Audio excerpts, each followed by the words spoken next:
Well, hello, everyone, and welcome to Proline Daily. It is Thursday, June 29th in Las Vegas. I'm John Cranton, filling in for Dave Cokin and Jim Feist. We're going to take a look at some Thursday baseball action on the card tonight. First, I want to remind you, Jim Feist on that 23-11-1 run with these high-end inner circle baseball releases, a perfect 4-0 this week.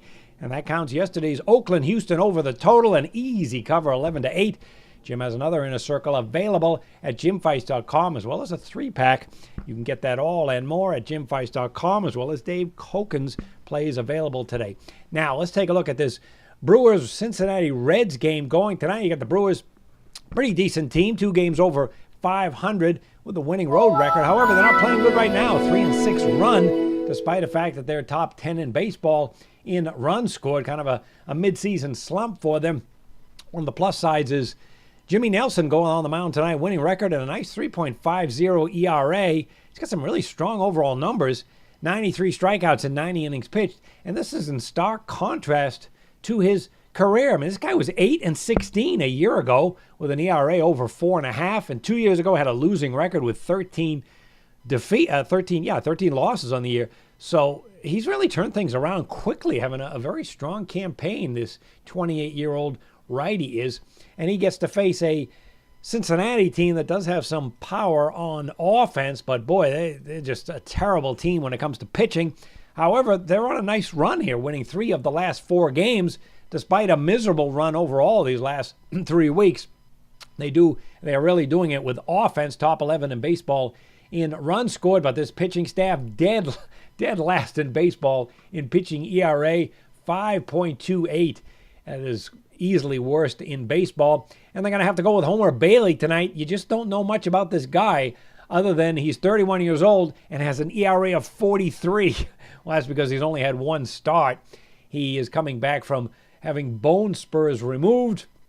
That was at the start of spring training. Had 1 start, and it was a catastrophe, getting blown out 18-3 at Washington. Gave up a ton of hits and runs there. So this is the second game back since having those bone spurs removed. So it's a big question mark tonight as to how he's going to perform. He certainly was horrible in that first game.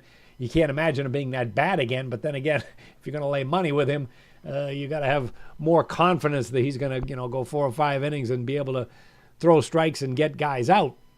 The betting number on this game is pretty much pick 'em, which is kind of surprising with a team like Milwaukee that is just so good with a winning road record against a Cincinnati team that has all these problems.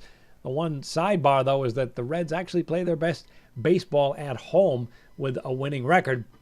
But still, the last 15 times that they've had Homer Bailey start a game, they are 4-11. Also, if you like to play totals, keep in mind that the Reds, with that lousy pitching and very good offense, 40-19-2 run over the total, with the Brewers winning 4 of the last 6 games, as well as a 4-1 run over. Wouldn't be surprised to see the visitors take this one in a high-scoring game. All right, let's take a look at this other game. Then we'll move to the American League. The Yankees are playing the Chicago White Sox tonight. The Yankees have a very strong overall record, but only 1 game over 500 on the road. And despite some sizzling numbers across the board, top 3 in runs scored, top 2 in on-base percentage, number 4 in team ERA.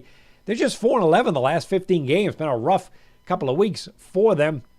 And a lot of things have been going wrong on the injury front.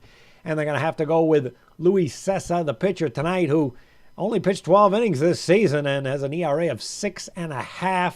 And he comes off a game against Texas where he got beat up pretty bad, an 8-1 loss, giving up 3 runs in 5 innings. The Yankees are rather amazing, 2-10 when they face losing teams. They did break out of the slump with a big 12-3 blowout here last night. Andujar came up in his first game and had 3 hits and 4 RBIs, and Aaron Judge hit another home run, his 27th. So it appears the very talented Yankees team is back in gear. They do need a little more consistency to break out of this long slump. Meanwhile, the White Sox, speaking of slumps, 2-8 run. They've got problems across the board. The pitching actually was pretty good early on, but it slumped of late, and the offense really hasn't gotten going. 21st in baseball in runs scored and on base percentage.